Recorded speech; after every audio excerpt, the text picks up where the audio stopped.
This Artificial Intelligence and Equality podcast is hosted by Carnegie Council Senior Fellow Anya Casperson.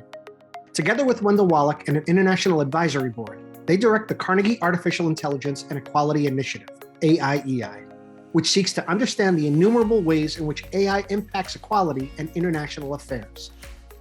This episode features Paul Root Wolpe being interviewed by Wendell Wallach. It was recorded on April 27, 2022.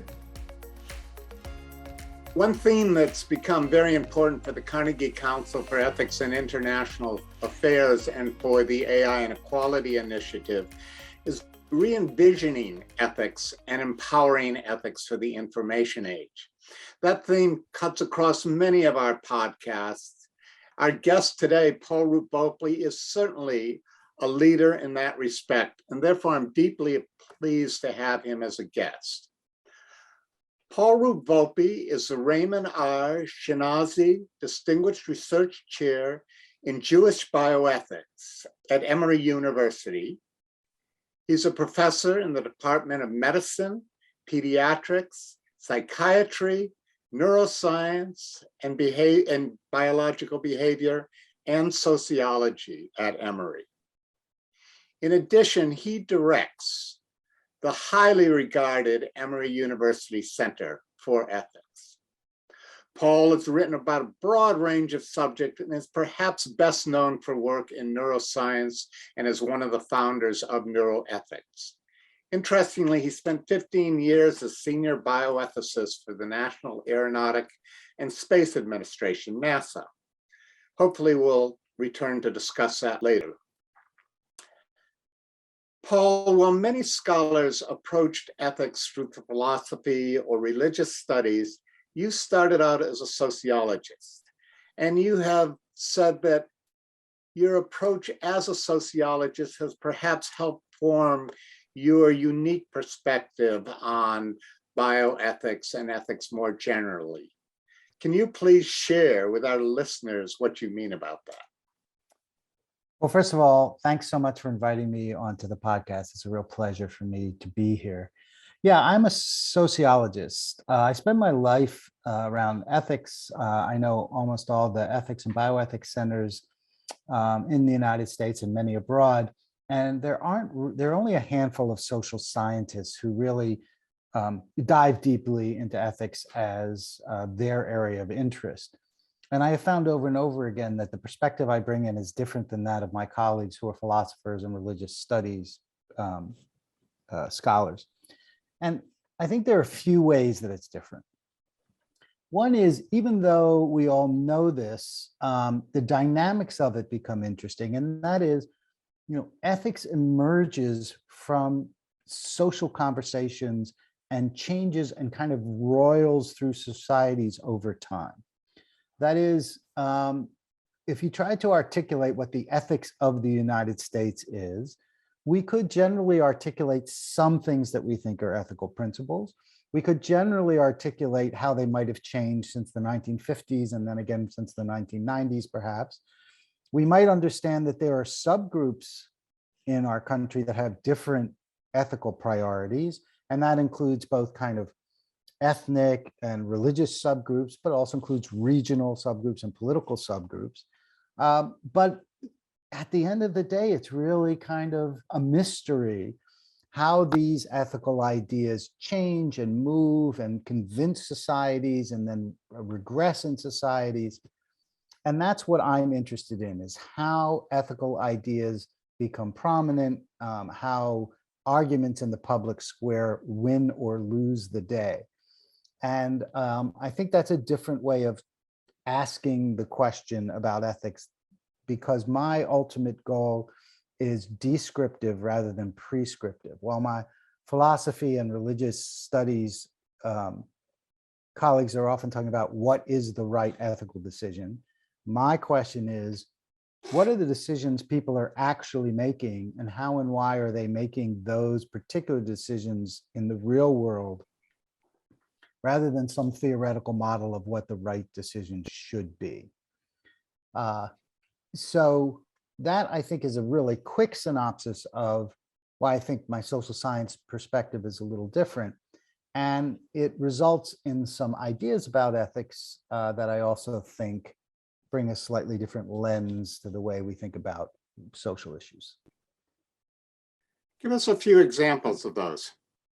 So before I give specific examples, let me say just a word about the ideas behind it to show what I'm trying to suggest by what I just said. So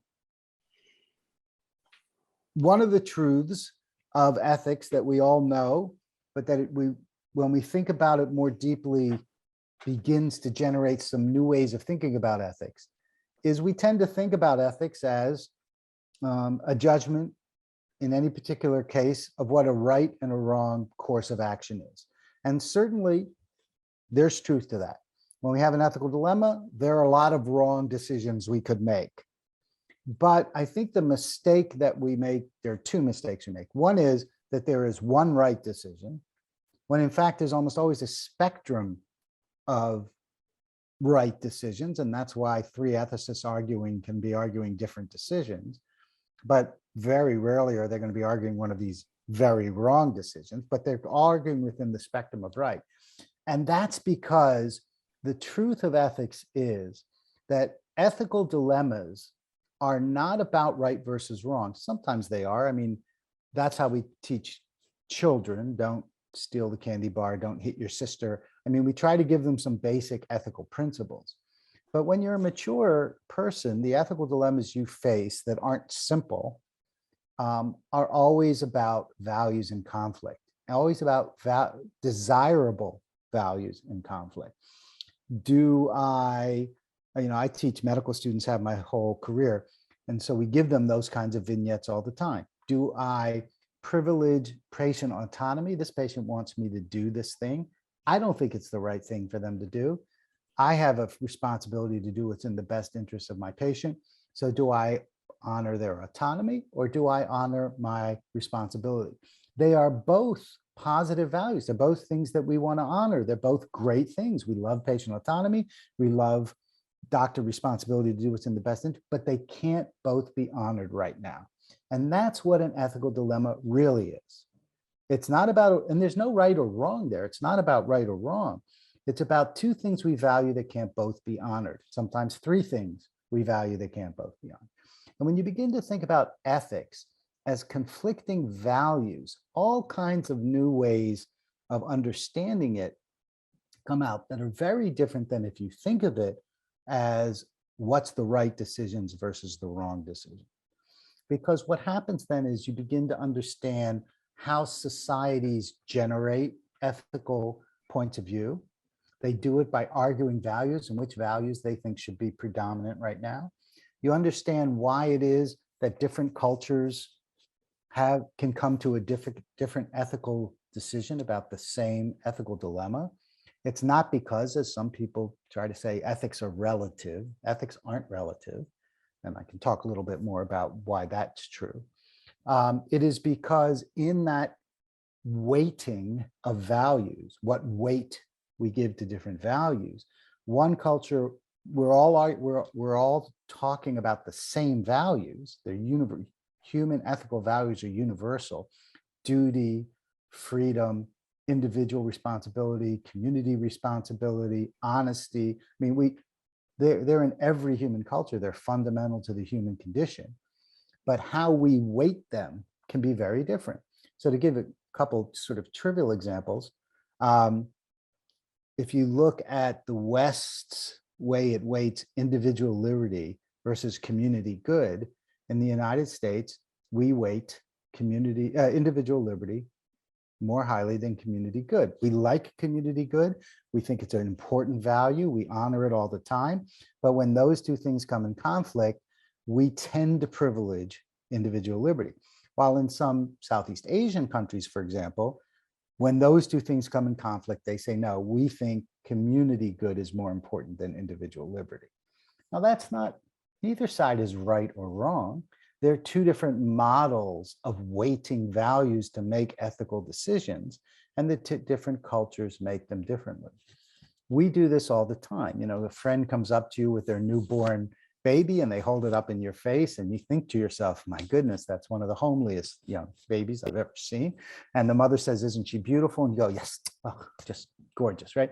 I mean, so what are we doing there? We're weighing honesty versus compassion in a sense, right? And we do this all the time. We think to ourselves, how do I take these two? We don't think it explicitly. We're very skilled at it because we have to do it all the time. So it's not a conscious thought, but we're consciously having to take values in conflict and decide how we're going to honor them. And I think it's an important insight because it explains why ethical decisions change over time. It explains why different cultures and subcultures make different kinds of ethical decisions. But it's also very important to understand, it also explains why ethics is not arbitrary. Societies don't just arbitrarily decide on values. Values are very deep and rooted in societies, and they change over time relatively slowly. And violating those values is considered by society a great transgression. So we can describe what the values are of a society in general, what kinds of things are going to violate them. And even though they may change in time and place to some degree, that's not arbitrariness. That is the normal evolution of human societies as they think about the nature of values and as their priorities change. So let's go into that a little bit, because an awful lot of ethical conversation is largely about conflict between values, different prioritization of values, inherent tensions that arise within that, and perhaps trade-offs that take place as we consider different responses to ethical challenges. So that's kind of the analysis, the sociological analysis of what's going on. But how do you see that? Or what does that mean as we actually try and resolve these tensions and trade-offs? Yeah, I mean, it's interesting because it means different things depending on who's trying to resolve them. So to give you two quick examples, one of the faculty members in my center, she just left the center, Karen Rommelfanger, was the head of our neuroethics program. And one of the things she would do is she'd bring all 7 national, she's still doing it, all 7 national brain initiatives together. In the West, there's US, Canada, Australia, and the EU.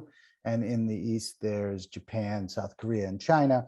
And so these 7 groups would get together in South Korea and try to come up with a global set of ethical principles for neuroscience research. And what's fascinating about watching that conversation is lots of values in common, and some kinds of issues there's just no conflict about. But there are also deep cultural differences, and not only between East and West, so to speak, but even within South Korea versus China, or even Australia or the EU versus the United States. You can see differences in the nature of those values. There's no way to argue my values are better than your values. All we can do is try to find common threads within those differing values that we can all honor.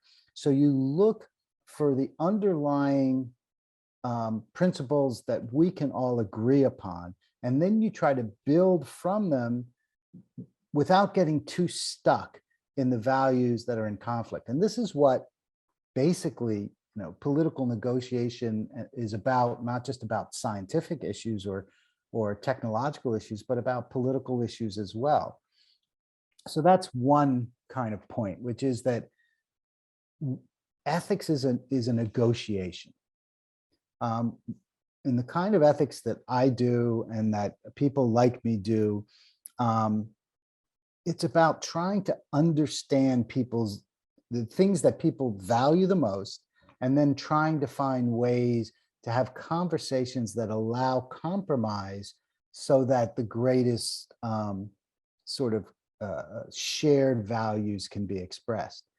It's not easy to do, and you do get to points where values are incompatible. If you look at the abortion debate in the United States, you've got two fundamental values, incompatible in one sense. The pro-life group cannot compromise on their values because they think it's a fundamental value.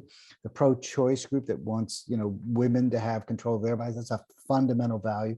It's a very difficult set of values to find some commonality around, though there are some. And sometimes it's only, not in that case perhaps, but sometimes it's only the extreme ends of a value conflict that can compromise, and you can find a lot of compromise in the middle.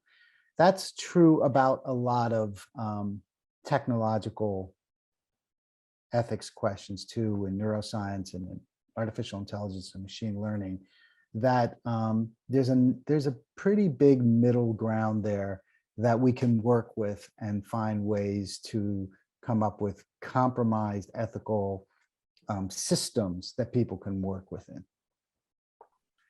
Before we move to the technological issues, which have captivated both you and I now for years, let's stay with these process concerns. In many respects, democracies at least came into being as a popular form of political organization in the West during the Enlightenment era, because what the Enlightenment did was, in a certain sense, pull countries away from a kind of mono-submersion in a Christian Aristotelian scholasticism, which dominated all of Europe. And democracy was seen as the vehicle for resolving tensions, at least a political vehicle for resolving tensions when you had value conflicts, which were then going to be inevitable. Now we're also concerned about the vulnerability of democracies.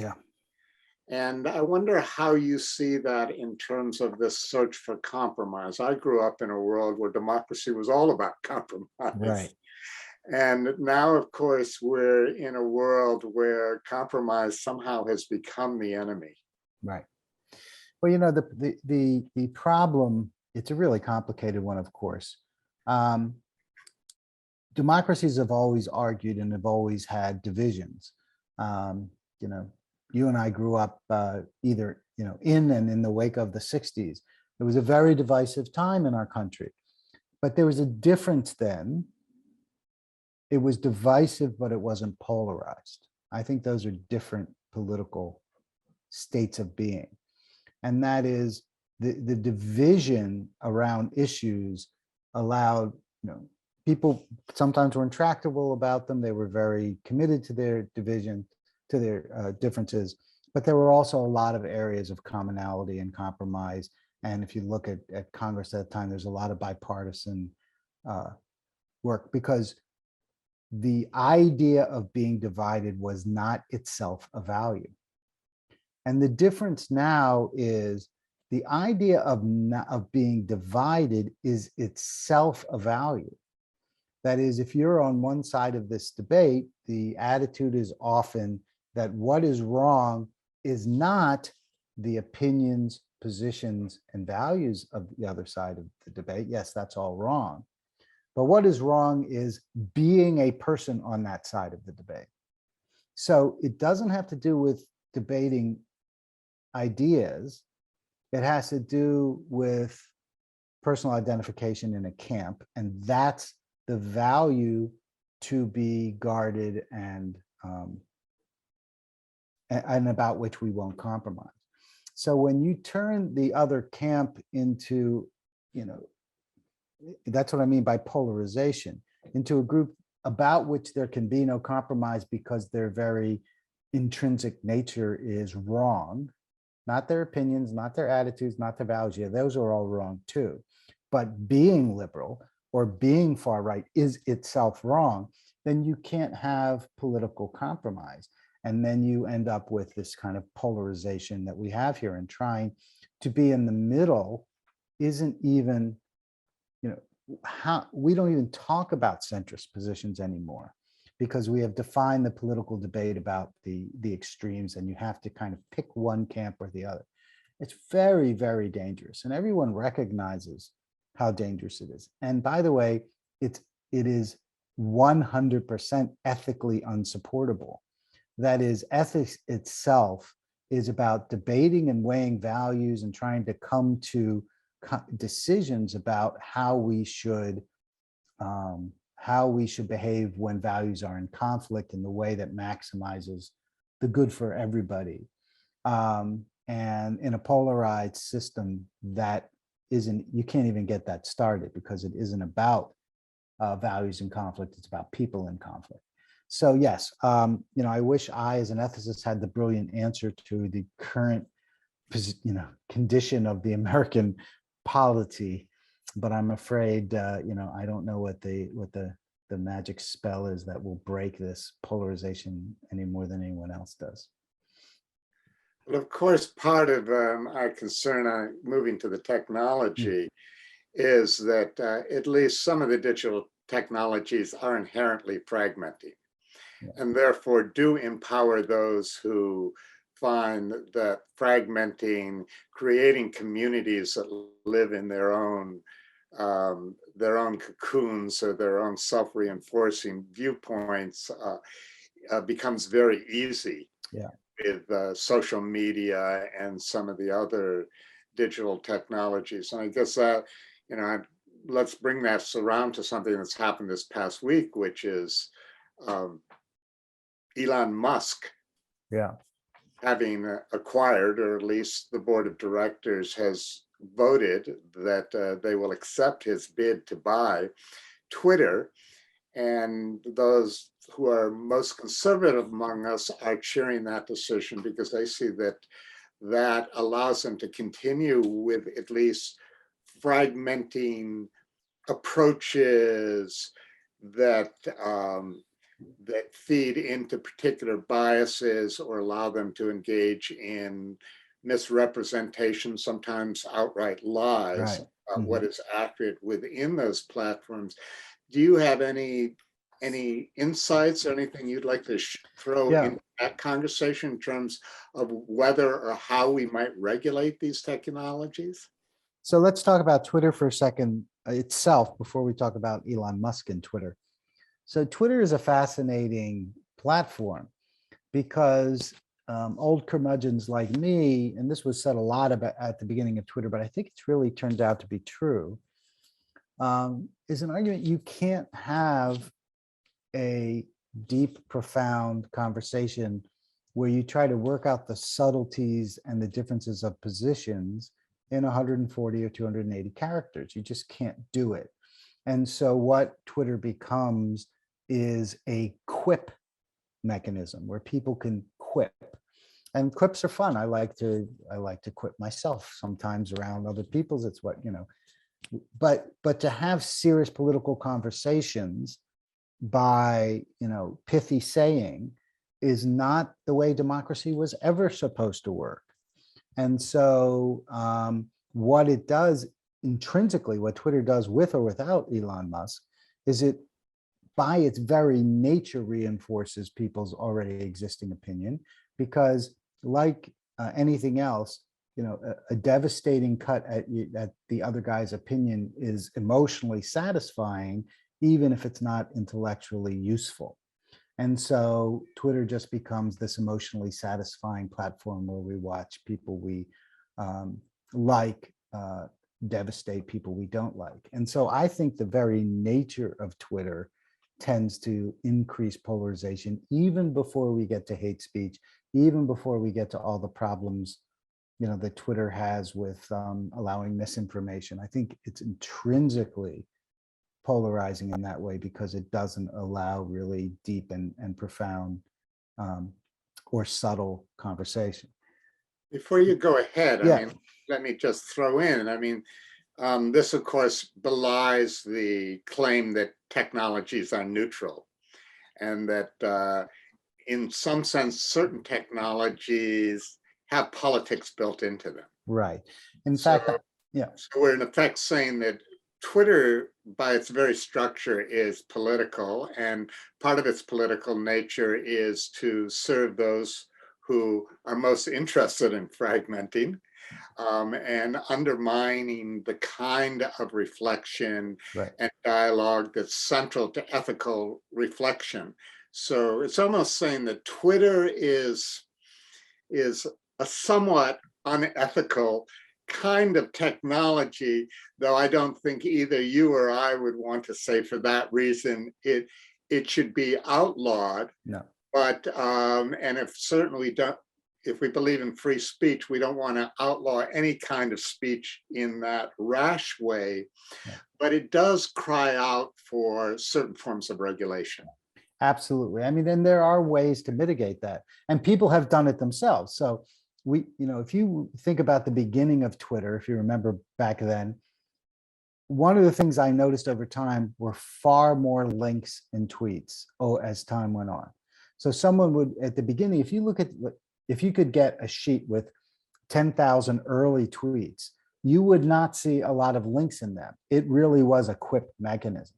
But as people began to use it and try to get more sophisticated and more important questions out there and realize the limitations of the forum, they tried to modify and expand the forum by making their point and then linking to another platform, YouTube or Facebook or just online platforms that allowed the expansion of their point outside of Twitter, right? So they tried to overcome the inherent limitation of the technology by linking it to another technology. So people saw that and they tried to do it in those ways. And then, of course, another way they tried to do it is through these linked tweets where, you write 10 tweets in a row so that you can overcome limitations. So people tried to get around the technology, but as you point out, there's only so much getting around the fundamental nature of a technology. You're still stuck within the paradigm of that technology. There are things that can be done regulatorily to try to blunt in some ways or mitigate that. And I think the objection to Elon Musk's purchase of Twitter was the fear that he doesn't really see the problem that so many of us see, and that the kinds of solutions we would like to see are an anathema to his basic nature and to his libertarian political views and to what he sees as kind of his belief that everybody is as discriminating about information they get as he thinks he is. So so I think it is a real problem, the power of Twitter as a platform in our society, and the way it was magnified, for example, during President Trump's administration, cries out for at least some degree of trying to temper its worst tendencies. Of course, whether we can temper those tendencies or not, or there's a political will to, is not at all clear. All sides seem to now say that they want some forms of regulation of social media, but it's not clear they'll be able to agree on what that regulation should be, particularly if they see that the regulations being proposed put their political interests at a disadvantage. And I think, unfortunately, we're getting steeped in that, probably also steeped in it because we're caught up in a cult of innovation, where tampering with innovation is also seen as bad because it undermines productivity. But that, again, then gets used by the corporations as a way of feeding into the fragmentation that the politics allows for and undermining the introduction of good regulations. And it is a real problem. It isn't just a political ploy, of course. I mean, premature regulation is just as problematic as lack of regulation. And the sort of dance that you have to do between innovation and regulation is a very complex and difficult one. And earlier in my career, I did a lot of work with artificial reproductive technologies. And I was working with the American Society of Reproductive Medicine, the ASRM, which is one of the really big organizations that work on these things. And I remember a whole forum where we were arguing that the people in that organization from fertility clinics were arguing, every day there's a new technique. And if you start to try to regulate, the regulation is always going to be behind the innovation.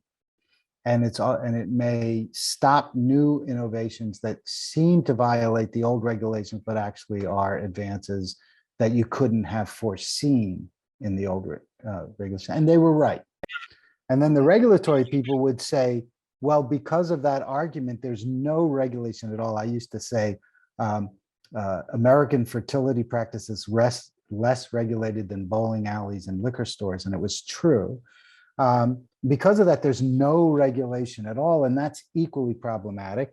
And we all know regulation tends to be conservative with a small c.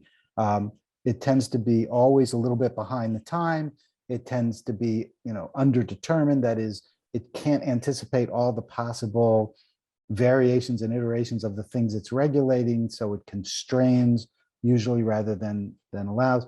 And so it is a real problem in how and in a system where regulation isn't flexible, and in our system, regulation tends not to be flexible. It can be, but very often isn't.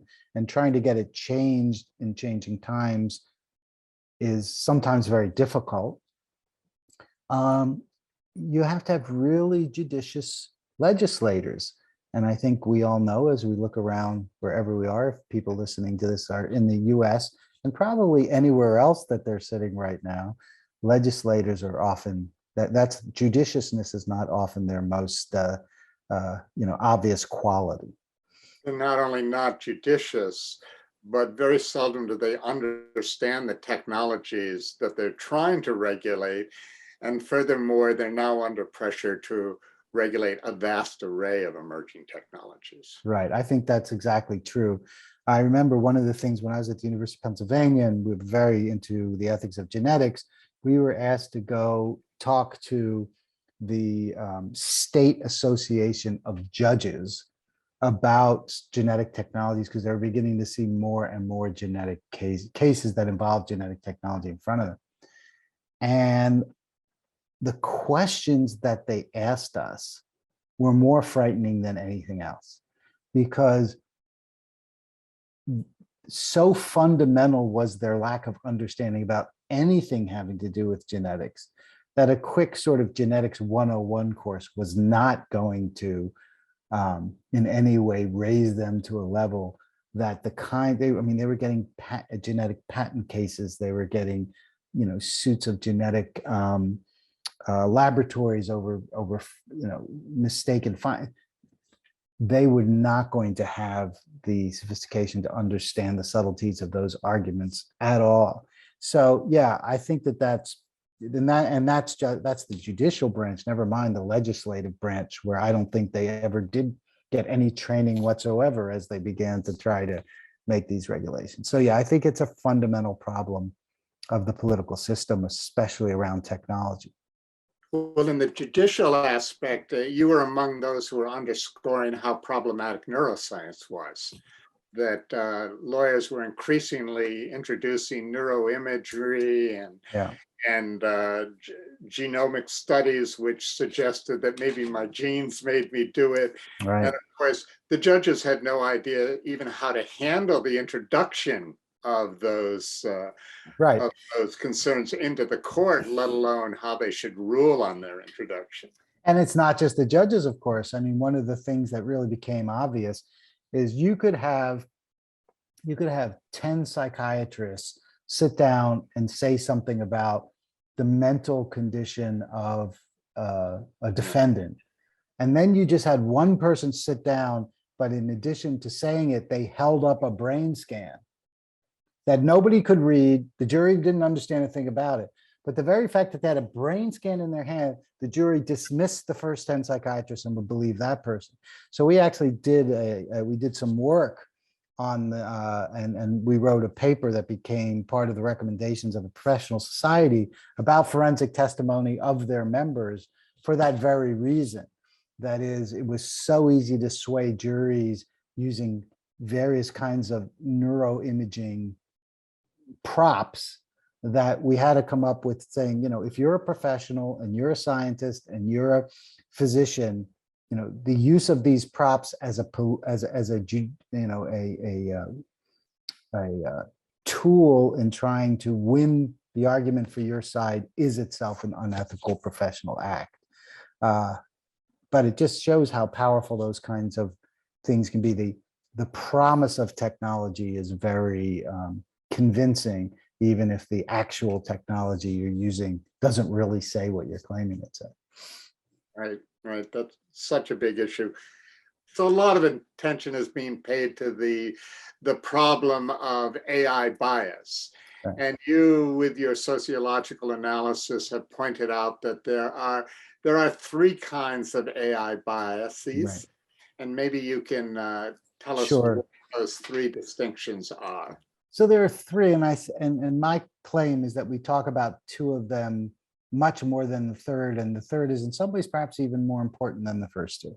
So the two we always talk about and that everyone knows about who listens to these kinds of podcasts probably is the first is bias in AI. That is the kind of bias that programmers worry about, that businesses that create AI products worry about. How do we build, because machine learning and AI are to some degree, most of them, decision-making technologies. Every decision we make, even the most trivial decisions, are made on the basis of some set of values.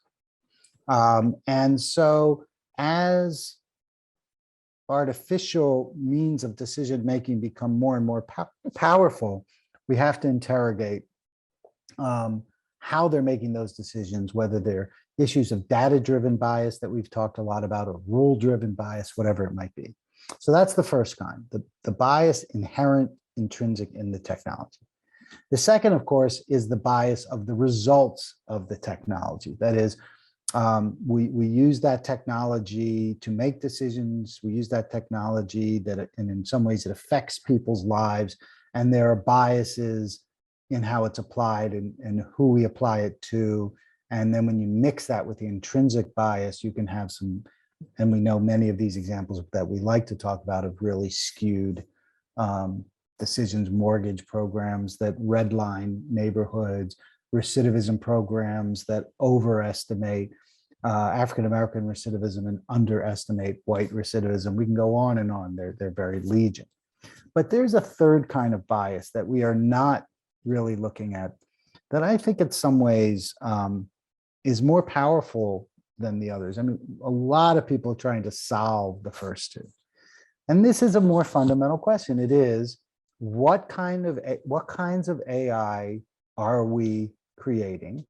What kinds of AI innovation are we funding? And what kinds of problems are we asking AI to solve? And there, the question is, how much of the AI we're creating is being dedicated to trying to work on, look at, or solve problems of structural equality that are already existing in our society? Or are we creating AI to help businesses do their HR and to do their inventory and those kinds of things? Where are our priorities in using this powerful technology to solve problems in our society?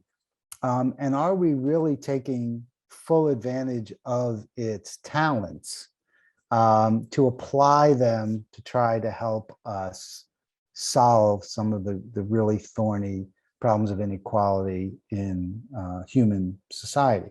Now, some are, no question about it. I've seen some really wonderful examples of using AI to solve all kinds of different social problems, and not just problems of human social inequality, but problems of ecological disasters, problems with our animal friends and habitat destruction. I mean, yes, AI is being used in those ways, but the conversation around what we should use AI for is a fundamental conversation about social value. And we're not having it with the kind of depth I think that the power of this technology deserves. Paul, you've also raised the question of what kind of responsibility do we want to give AI? Now, this, of course, is something that gets discussed in so many different contexts, But again, with your sociologist cap, you have Mhm. broken down the kinds of responsibilities into a number of different categories. And perhaps you can share that also with our listeners. Yeah, so one of the big questions of AI, as we all know, is how much autonomy and decision-making power do we give to AI? This argument is being debated across many different AI types of platforms. One of the areas I think where, for example, it is really, really crucial is in laws and lethal automated weapon systems, or autonomous weapon systems, where we have to decide, are we actually going to allow AI-based weapons to go into a war theater and make a decision without human agency intervening at any point about which human beings to kill? And there are arguments pro and con against that, but the world as a moral agent seems to be arguing we can't ever let that happen. I think that's a very wise argument to make, that we should never fully remove human beings from the decision to kill another human being, and never. Well, of course, has been convinced that we should not do that, but the security analysts in nearly every major nation have stood in the way of enacting any kind of a treaty that would restrict the development of autonomous weapon systems. Right. And there you go with the regulation versus innovation tension right there. So we need to have this conversation. And in order to have it, we have to kind of create kinds of conceptual categories about how we think about the ethical autonomous status of AI categorically to analyze. And I think we only think of 2 basic categories instead of 4. And here's the way I've broken it down. And I don't think this is the perfect breakdown, but I think it's helpful if people haven't thought about this in this particular way. So if we're going to allow AI to make decisions that we think of as ethical decisions, or decisions that have profound ethical responsibility, the first level is what I call the service animal level. Arlene Salas in Europe has written about this, I think, interestingly. And that is, what kind of ethical decision making do we let police dogs make? Do we let other kinds of service animals make? They do make decisions. We train them, then we let them out, and we let them go.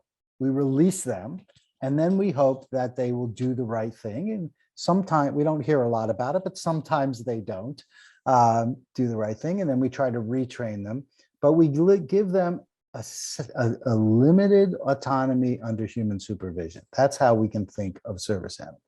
So if we make that analogy to machine learning and AI, the first level might be limited, highly defined decision-making, always then subsequently, or in a grouped way subsequently, under human review to refine and refine and fine. So that's a very restricted AI decision-making capability. And though there's a lot emotionally satisfying about that, in the sense that it would never let AI get too far out of hand, it's also extremely restrictive and would not allow us to apply AI to some of the areas that we really would like to apply it to, because they would have to violate that. But some AI, that's probably the perfect model for. And part of what I'm arguing is there isn't just one ethical standard for all of AI. We have to discriminate which AI needs what kind. So very quickly, the other 3 is the second one is sort of a further iteration of that. We let AI make ethical decisions, and it isn't a constant supervision, it's constant review. We have a range of ethical decisions we can make, and we as human beings get alerted when a more complex problem arises. So here we're defining the kind of parameters of their ethical decision making, and there's a point in which they kick it to the humans. They say, okay, this is too complex, or this has an element that kicks in my exclusion criteria. Now, I think that's always going to be true in some degree, even in number 3 and number 4, but this could be the fundamental principle of AI, of some group of AI. The 3rd and 4th we've talked about a lot. One is rules-based AI decision-making, where smart people sit down and to the best of their ability create incredibly sometimes complex decision trees where they try to include all possible parameters that the AI might encounter, plus the learning element of with some set of reward parameters that allow AI to learn and know when it's made the right kinds of decisions. And then, of course, the force is not rules-based, but data-driven, and we all know the biases problem in data-driven ethical decision-making. That being said, one of the things that has always fascinated me and that I would love to see someone do in a really sophisticated way is a data-driven ethics-based learning, machine learning or AI platform that looks at thousands, millions, billions of human ethical decisions, even contradictory ethical decisions, and tries to help us understand the underlying nature of ethical decision-making in ways perhaps we human beings ourselves can't discern. But in any case, that data-driven is the 4th. So I think we need to define carefully these kinds of phases and stages of decision-making sophistication that we're going to allow AI to have, and understand that different kinds of AI are going to need different kinds of constraints. And I think the laws example is the lethal autonomous weapon system example is the perfect one. Are we going to decide that laws should be number 2?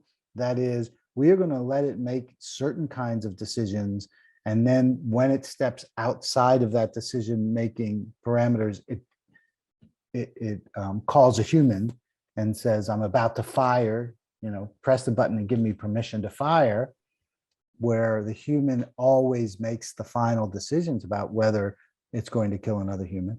Or are we going to say, make it a number 3 or number 4? It understands enough that in certain circumstances, or even in many circumstances, we're going to let it take the autonomous right to fire and kill another human being. I think it's the starkest, in some ways, example of where we're going to draw that line. But that line is going to end up being important to be drawn in many, many different kinds of AI products. Of course, self-driving vehicles is the other key example in that area. Right, but the problem with autonomous vehicles is we all understand that the kinds of decisions that we're most worried about them making are not decisions where a human being can step in and make the decision, right? So when that vehicle is about to have an accident and needs to decide, do I hit the car, do I hit the wall, or do I hit the woman with the baby stroller? It can't stop and say, okay, Wendell, you're the driver of this car, press the button and tell me which decision to make. While the idea with lethal autonomous weapon systems, even though we could imagine situations where that was the case, we can say always in those situations you don't fire, right? And so we lose some of our weapon systems. They get destroyed because we've decided we're not going to just let them fire whenever they want. The fascinating things about autonomous vehicles is if we're going to have them, we can't make the decisions for them. We can't even do an equivalent of what happens with the laws systems, where we say, okay, we'll allow it to be destroyed rather than give it autonomy to kill another human being. These cars have to make those decisions. There's no other choice, or else we can't have those cars. That's our choice. So it's really fascinating in a slightly different way, I think. Well, I don't think we want to really go into great depth around either self-driving vehicles here or autonomous weapon systems, although some of the debate the Convention on Certain Conventional Weapons has been whether there are a good number of situations where you have to let the Right. machine make the decision, and can we set acceptable parameters as to when that is and is not appropriate. Right. But let's turn to some other topics. So, Paul, as you know, I and some of our other guests have focused on the development of moral machines, how we can make computational systems sensitive to human ethical considerations and factor them into their choices and actions.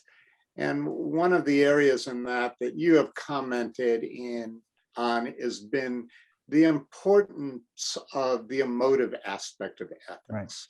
Right. The importance of that and whether we can bring that into machine ethical decision making. So machines are the perfect stoics. They are what stoics have wanted for thousands of years, dispassionate reasoning, but you're among the critics of dispassionate reason at the same time as you are certainly one of the advocates for more deliberative reflection in ethical decision. Yeah. So I'm a bit of a heretic about something, at least amongst my philosophical colleagues. So one of the tenets, again, I'm generalizing here, and there are clearly lots of philosophers who wouldn't accept what I'm about to say, characterizing philosophers, because great philosophers, like any group, are not monolithic.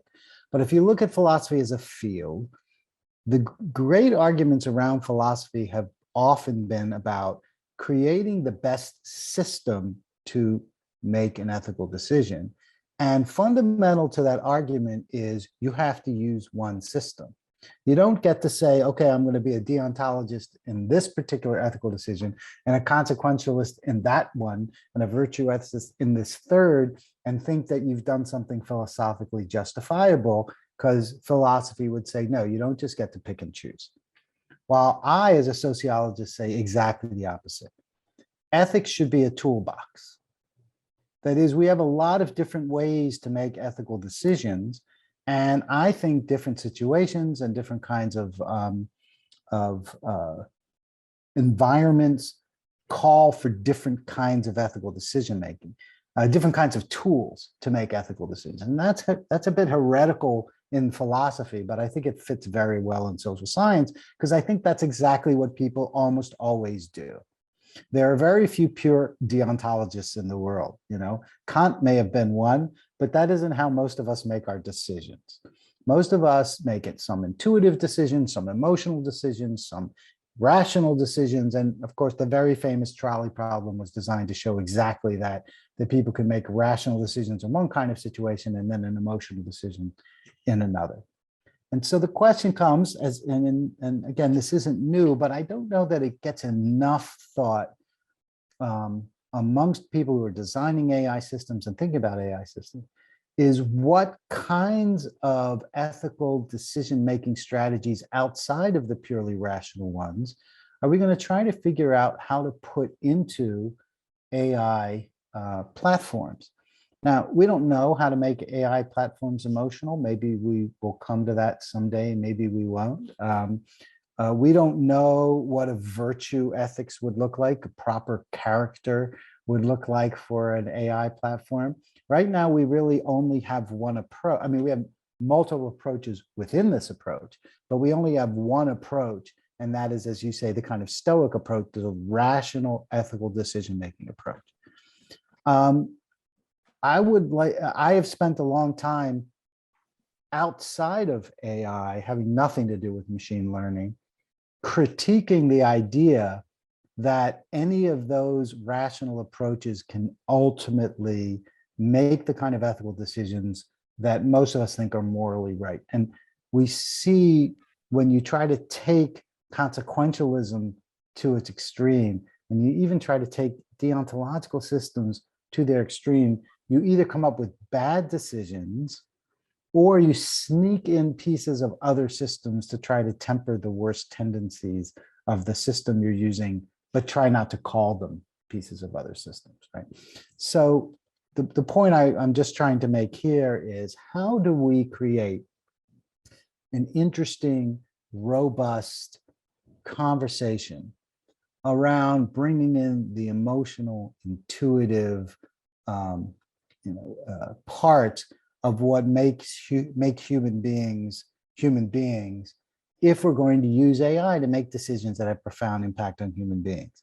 So just as a very quick example to that, I've done some work with the Dalai Lama, who has spent the last few years of his life going around the world, pushing his idea that he's written in a couple of books, one called Beyond Religion, in which he says, forget religion for a second. He goes, every system, whether religious systems or philosophical systems, most human systems say a good place to start in your relationships with other people is a sense of compassion, is a sense of, I need to understand what hurts you, what you care about, and I need to take that into consideration in my relationship with you. And he goes, and if we can all agree that that's a good place to start, can we build an ethic together based first on this idea of compassion? That's the Dalai Lama's argument, which he considers to be a non-religious argument. That's why he calls it secular ethics, not instead of religion, but religion and non-religion together. So if we take that seriously as an argument, and there are reasons to take it seriously, you may not agree with it, but it's a serious argument about ethics. We could never do that with machine learning at all, right? We can't teach at this point in our understanding of AI. We can't teach AI compassion because that's an emotional state. It is an attempt for me not just to understand intellectually that you're in pain, but to try to feel an emotional connection to your pain that makes me feel a sense of almost physiological, there's a lot of talk about mirror neurons and how we feel those kinds of things. Well, let's assume for a minute that we, after many years of conversation, decide that the Dalai Lama's approach is a great one, maybe the best one of all that we've come up with as human beings. I'm not arguing that it is, I'm trying to make a point. Let's imagine that after a lot of debate, we decided that, well, we would be years, decades, centuries, perhaps, who knows, away from ever being able to use that as our model for machine learning. So my point is just, I think we need to interrogate this idea a lot more than we do. I think a lot of the time we just kind of default to the rational system of moral decision-making with machines and say, okay, we'll perfect it, we'll figure it out, we'll have it study more data, we'll make more rules. And maybe the answer will never be just getting more and more sophisticated rational decision-making in machines, but some creative, innovative way to get the essence of these intuitive emotional systems into machines. Well, some people have argued that the rational side of compassion is the golden rule, and that something like the golden rule exists in nearly every religious tradition and even philosophical traditions with Kant's categorical imperative. Yeah.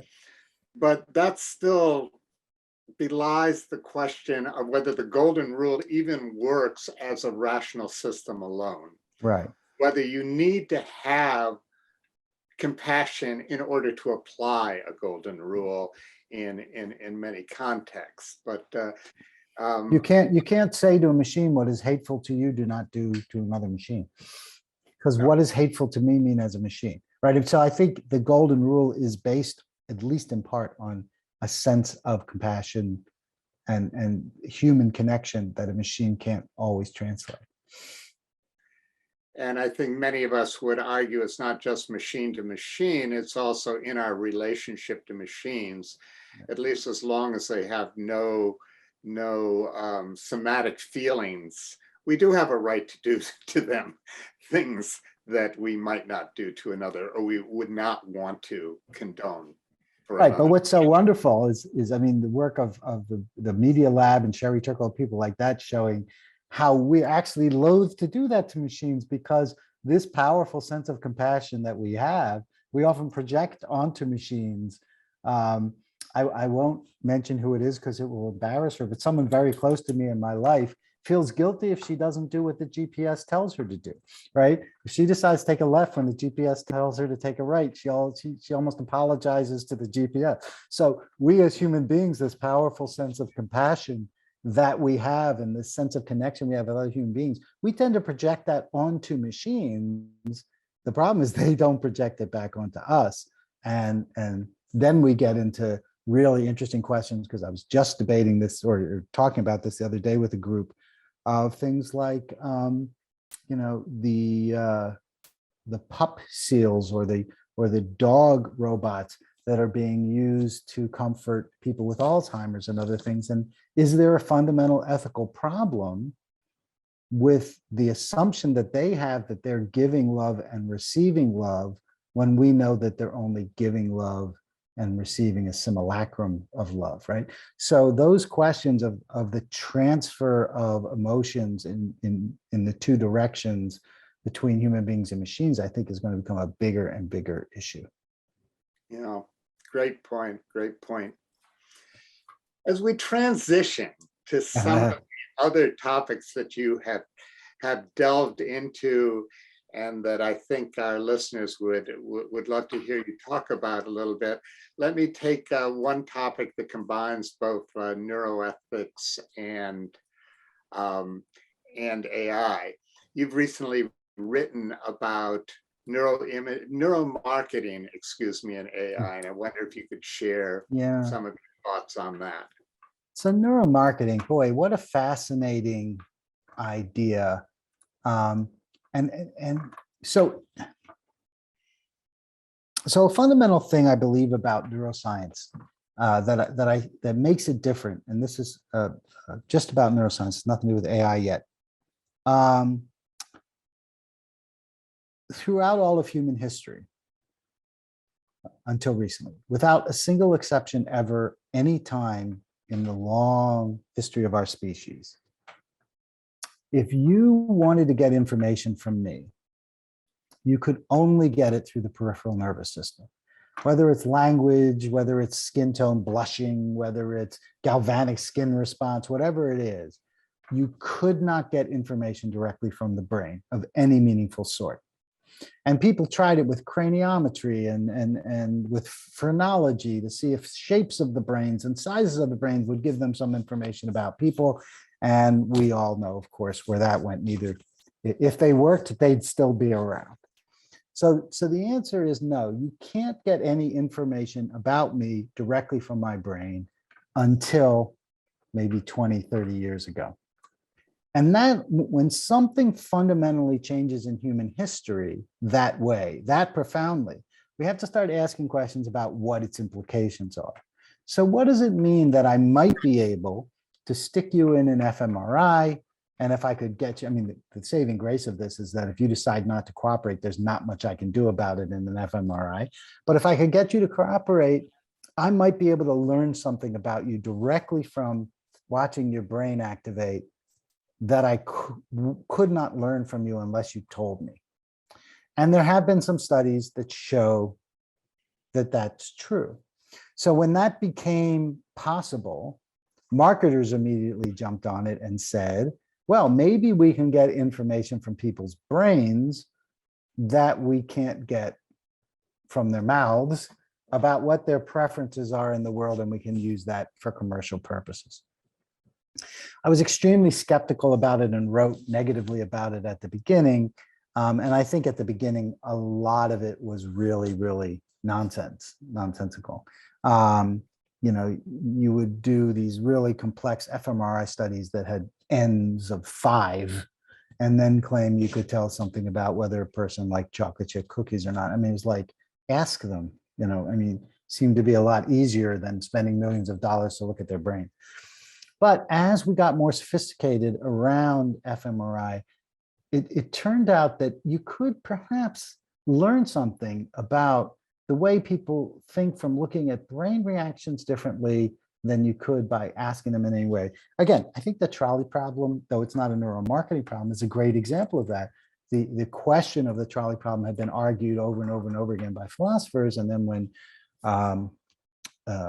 Josh Green and John Cohen first did their famous studies, oh, maybe looking directly at how the brain responds to this, there might be a possibility of information there that we couldn't get, just that we hadn't gotten in years and years just by asking people about.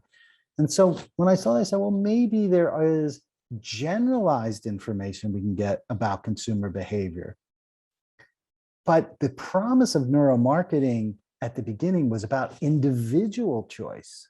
And I think that that's where neuromarketing made its great mistake. Because what neuromarketing then became and what it is now is not, I'm going to tell you whether Wendell Wallach likes chocolate chip cookies or oatmeal raisin cookies. It is, I'm going to look at 1,000 Wendell Wallachs and I'm going to tell you something about why people, prefer whatever, Republicans or Democrats, or why they prefer Coke or Pepsi, or why they tend to like, shiny displays for this kind of product and like subtle displays for that kind of product, right? So it became a way to say some very generalized things about people. My bottom line about it is I still think there's a lot of hype around it, and that a lot of the things that it comes out with and says, look at what we've discovered, are things that we either already knew or could have easily found out by asking people. If you're going to bypass people's opinions and go right to their brains, you have to have a really sophisticated question that takes advantage of the unique qualities of the brain versus being able to ask people. And I'm not sure many, and I am sure many neuromarketers are not that sophisticated about it, and they're just trying to get clients and say something. But I think there is some potential there for some interesting findings. And what do you see as the role of AI in this? Right. So the role of AI in neuroscience research itself is changing right now. I mean, it's very interesting. It was always part of AI in one sense. It was always part of neuroscience in one sense. So, how does something like fMRI work? You take these images of blood, usually blood activation in the brain, assuming that greater areas of blood activation mean greater of blood oxygenation means greater areas of activations of the brain. But then what you end up with is thousands and thousands of these pixels that then have to be analyzed and iterated and reiterated, then colorized and all that. And all of that was done not by human beings with little colored markers, but by programs, that looked through it. So AI was always, of some kind, was always part of neuroscience. As AI gets more sophisticated, there's an opportunity for AI. And as, by the way, the imaging technology has gotten more sophisticated, there's you can get smaller and smaller units that you can analyze, and AI can begin to see things and understand things that perhaps we as human beings would not have recognized or seen. I mean, what is it that AI is so great at? It is great at taking massive amounts of data and seeing patterns that human beings can't see. I mean, that's one of the great advantages of AI, and that is what neuroscience data is. Millions and millions of data points that human beings then try to aggregate into meaningful data. So I actually think, I was much more skeptic early on. I think the technology has caught up to my skepticism to some degree, and that all of the weaknesses of the early studies of not only neuroscience, but many technologies that were, made claims that were far beyond our technological power to carry them out. We may be coming around to them. One example that I wrote a lot about was using brain imaging for lie detection. That became a big thing for a while, and it never worked. I mean, it worked better than other kinds of lie detection, but there are all kinds of problems with it that we don't have time to get into now. However, there may come a time when the sophistication of AI to interpret perhaps brain imaging, perhaps other kinds of human behavior. There's lie detection, looking at faces, microexpression, Paul Ekman's microexpressions. We might actually come up with a system that using the incredible power of AI's discernment, we might actually come up with a lie detection technology at some point that actually does well enough to be useful for military, forensic, perhaps even judicial purposes. One of the problems for neuroethics has been that so much of it is focused around the acceptability of speculative possibilities that may or may not be realized technologically. Yeah. But I wondered if there's one or two areas beyond neuromarketing that you see breakthroughs taking place right now that demand our ethical consideration and perhaps some action. Yeah. Well, I mean, I think, the examples I've given are some of them. I think that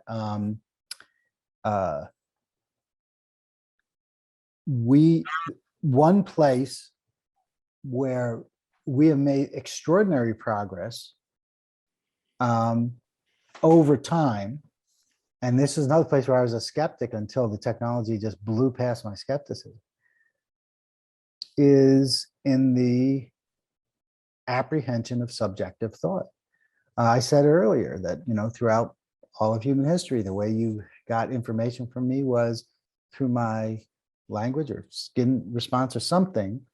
But if there was a piece of information that I wanted to keep in my brain, you couldn't get it out no matter what you did, unless, I finally let it out because you were torturing me or something.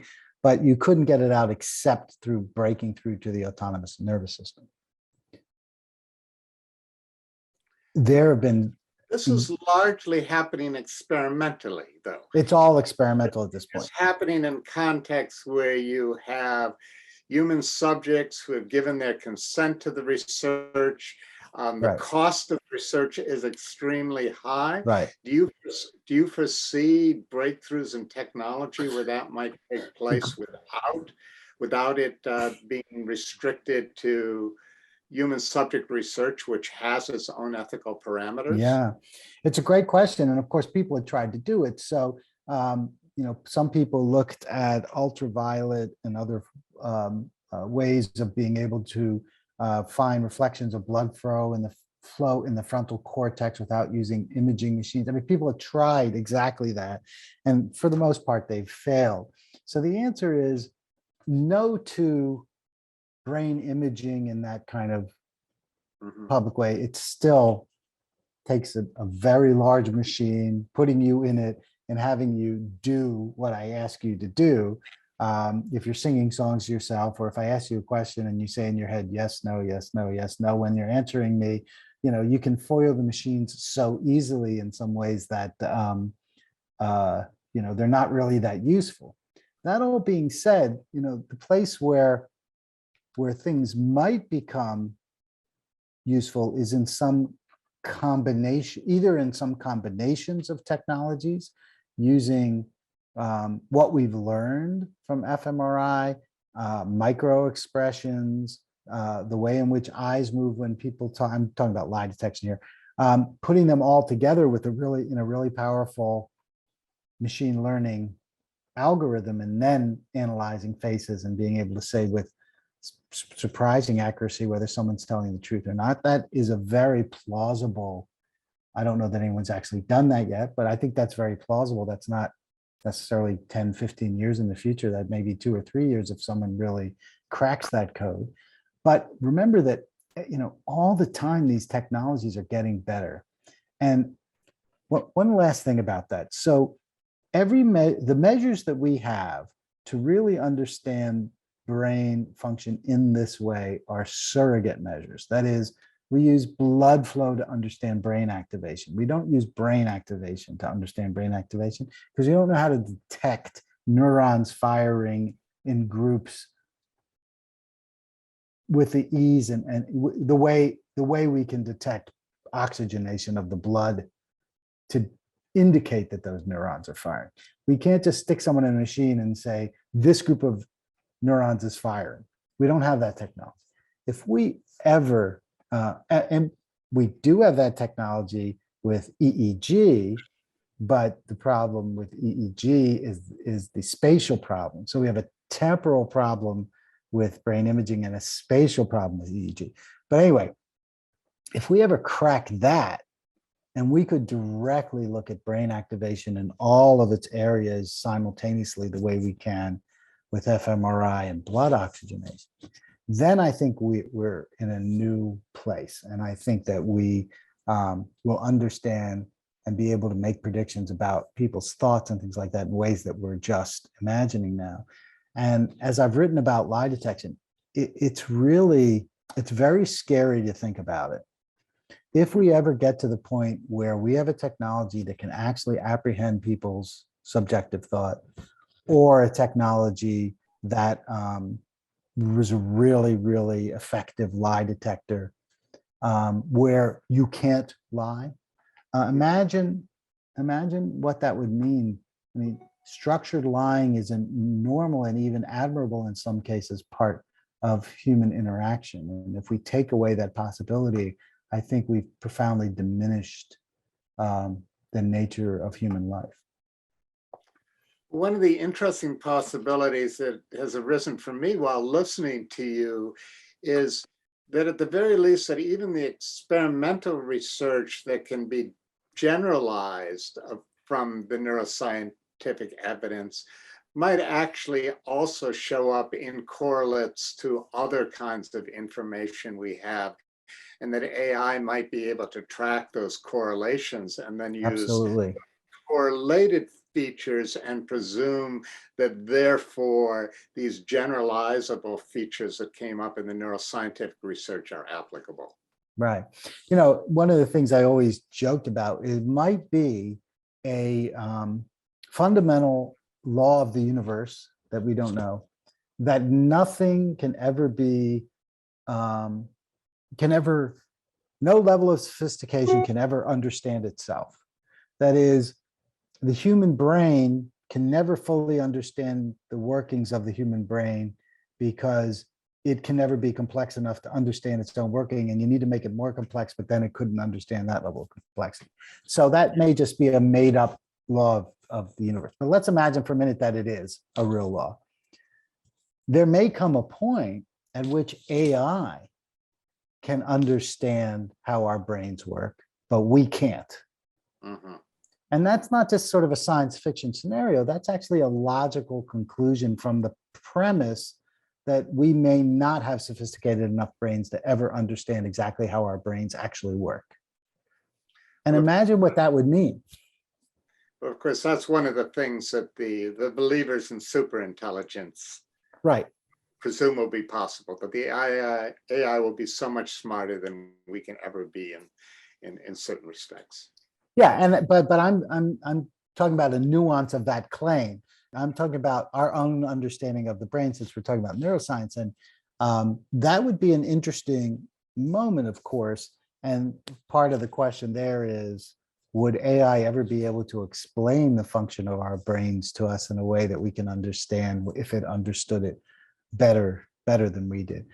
The developments and the sophistication of neuroscience research right now, I think is far beyond in some ways where most people think it is. And neuroscience is soon going to be able to tell us things and understand things about the working of our brain that I think is going to shock people. Fascinating. So I think our listeners would find me remiss if I didn't ask you about the 50 years you spent as NASA's chief bioethicist. Yeah. So tell us a little bit about that and the kinds of issues they turn to you for. Yeah. Your input on. So that was a fascinating period of my life, and I was the first person to have that role. And it came about in an interesting way. It came about because NASA realized that it was out of compliance with federal regulations, in that any place that it did human subject experimentation, it needed to have what we call an MPA, a multiple project assurance, where it basically says to the federal government, as every university must, as any university that gets federal funds must, even though the federal regulations depend on, the federal regulations control how we do human subjects research for those studies that they pay for, we promise we will take those standards and generalize them to any human subjects research we do. That's the promise that every university makes to the federal government. And that's the promise NASA had to make to the federal government, but then it realized it was out of compliance with that. So in a brief sense, that's why they first called me in, was to help them bring themselves into compliance. That was the reason. But what quickly became apparent was that they had fascinating and very different kinds of bioethical problems. Again, I was the bioethicist for NASA, not the ethicist for NASA. So I didn't work on things like, fair commerce on the moon or anything like that. I worked on human beings. And there were 4 cells in the diagram that I worked on, and that was space-based and terrestrial, and research and clinical care. So I didn't only help them with the fun stuff, astronauts in space. I also consulted with them about their 90,000 employees and occupational health and all that. But the fun stuff everybody wants to hear about is space-based. So there are issues of space-based clinical care and issues of space-based research. And in the bioethics biz, clinical ethics is slightly different than research ethics. They come under different standards and things, and the same thing was true in space. So clinical ethics questions were different than research ethics questions, but so let's take quickly just a few examples of each just to show people what kinds of stuff. So for clinical ethics, there were questions of how do we treat people in space? The truth of the matter is we don't know a lot about how the body in microgravity metabolizes drugs. All kinds of physiological changes happen in microgravity. There's changes in the immune system. There's a lot of changes in the circulatory system. For example, most people don't think about the question of how we get blood from our feet to our back up to our hearts. Gravity is pulling that blood down. So how do your feet, your heart is only the size of your fist. It doesn't have the strength to pump blood, from arteries down to, subarteries down to millions of capillaries, then back into veins, back up to the heart. It's a tiny little pump. We have micro pumps in our vasculature that help push that blood back up to the heart. Well, they work great when you're on Earth. But when you've got no gravity for them to work against, they're just shooting all that blood up into your head and into the upper part of your body with nothing doing the counter dragging of it back down. So astronauts get fluid loading in the tops of their bodies. They get a sense of never wanting to drink, because the way your brain knows that you're thirsty is by testing the fluids. And if all the fluids are going up into your brain, it thinks, oh, we're nice and satiated all the time. So they have to force themselves to drink. So there are all those kinds of questions. And one of them is about drug metabolism in that circumstance. And that leads to questions. And so there were kinds of ethical questions about how you should treat how you should treat people, who you should treat people, what should you do if someone's injured on space station. But most interestingly, what I was working on in the last few years that I was there was what happens when we really try these long duration space flights, going to Mars, for example. It could be 18 months going to Mars. What kind of formulary do you put together? You can't put every drug that a human being could possibly need in 18 months onto a ship. So how do we make decisions of how to equip the ship? Can't have an X-ray machine on the ship. Could probably have ultrasound. How do we think about that?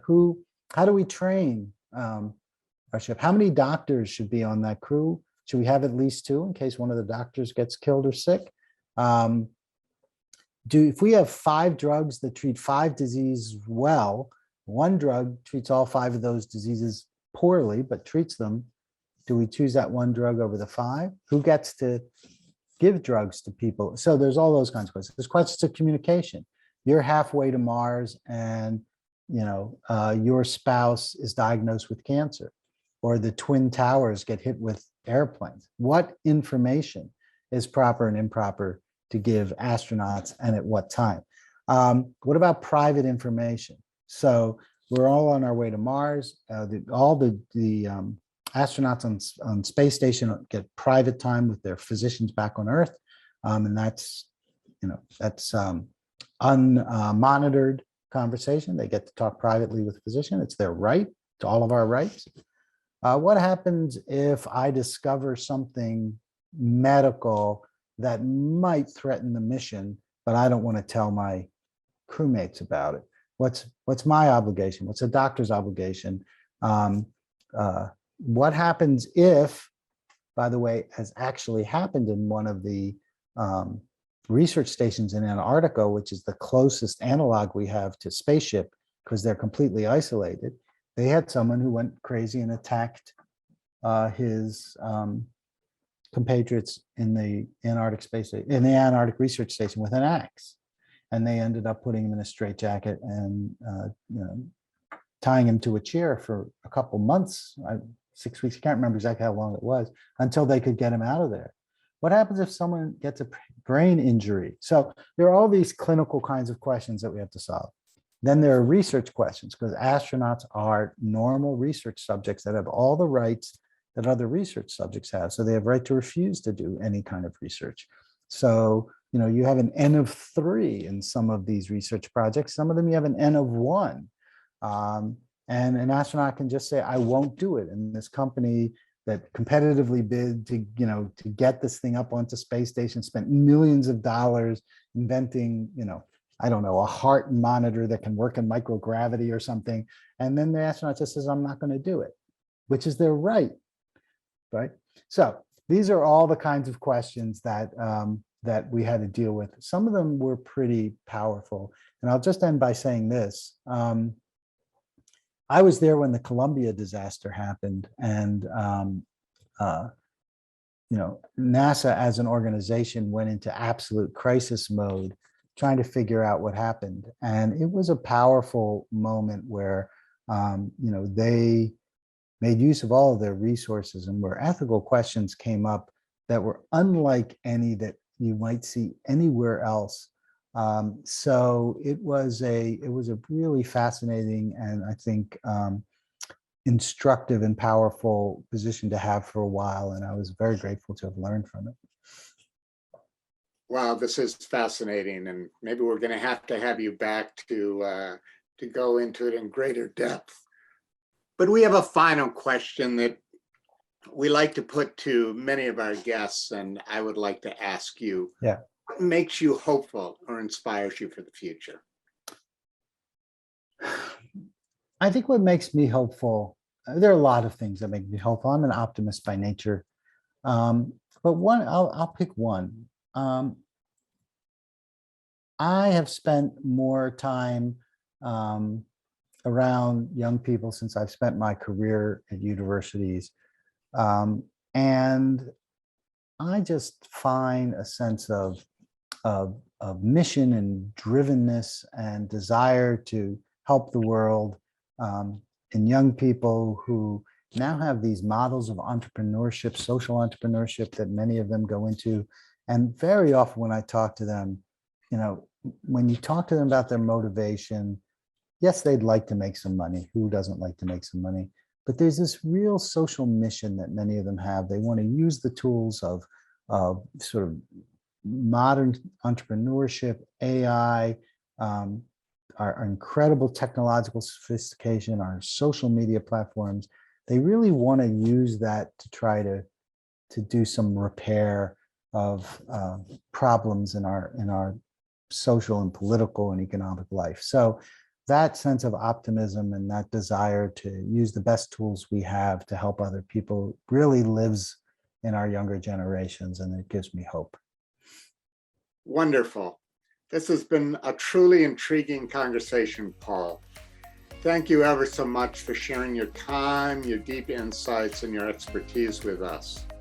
Thank you to our listeners for tuning in, and a special thanks to the team at the Carnegie Council for hosting and producing this podcast. For the latest content on ethics and international affairs, be sure to follow us on social media at Carnegie Council. My name is Wendell Wallach, and I hope we have earned the privilege of your time. Thank you.